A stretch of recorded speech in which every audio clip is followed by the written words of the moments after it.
আরে কুকুরে বলে হাড্ডি কামড়ায় বাইর করে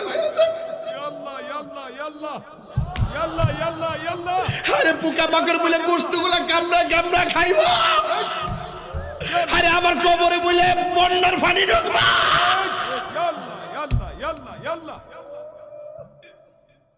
ও আল্লাহ গো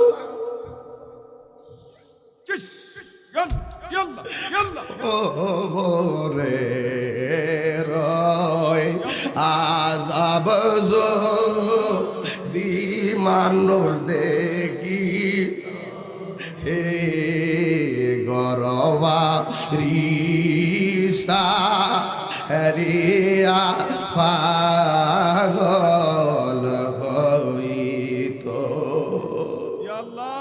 এই আনুষ্ঠানিকতা হলো রুহুটা চলে গেলেই একটা টিম বের হয়ে যায় রিক্সা নিয়ে বাড়ি বাড়ি মাইকিং করে দেয়।